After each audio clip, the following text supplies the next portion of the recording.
Journalists were asking about a recording of a conversation between German military officials that Russian sources had leaked days before. In the leak, we hear a discussion of the war in Ukraine, in particular about the implications if Germany were to send its long-range Taurus missiles to Ukraine, something Chancellor Olaf Scholz has ruled out. And one word has been used a lot to describe the leak. Well, I think it is absolutely embarrassing that military top officials wouldn't follow the procedures in order to conduct such calls. And it's not just embarrassing, it raises questions about the West's strategy in Ukraine and about the reach of Russian intelligence. And this leaked conversation involved 4 senior figures in Germany's Air Force. One of them was attending Singapore's air show. He dialed into the meeting from a hotel there.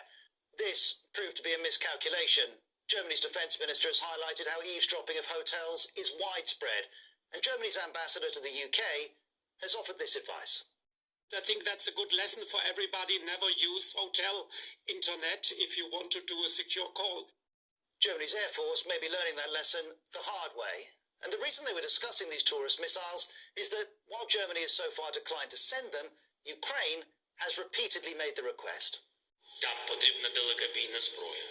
We need long-range weapons, because Russians stand at a distance that allows them to strike our people, while we cannot reply appropriately. It's true that Russia's missiles can go further. At the moment, Ukraine has British and French missiles, both with a range of around 150 miles. Germany's Taurus missile has a range of around 300 miles. It would give Ukraine many more options. But Olaf Scholz fears this will escalate the war and that Ukraine will need German personnel to help operate the missiles. This leaked conversation discusses all of this and makes reference to the UK already having forces in Ukraine. This we already knew because in February, Downing Street confirmed a small number of personnel are in Ukraine, though it didn't say what they're doing.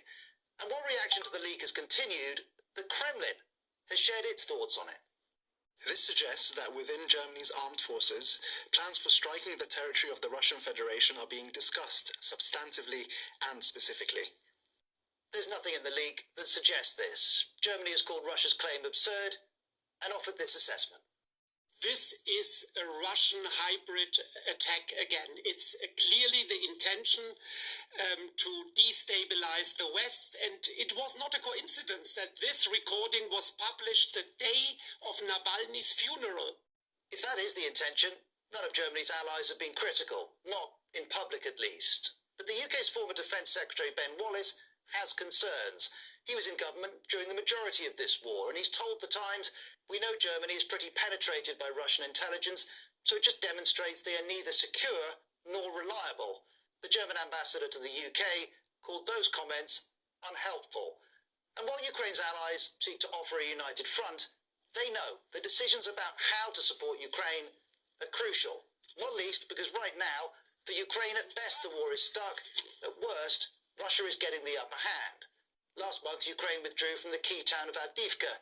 It says it needs ammunition and weapons. Now, since the war began, Germany has provided more military aid than any other country bar the US, and throughout the conflict, like Ukraine's other allies, Germany has had to decide what kind of military hardware it will provide.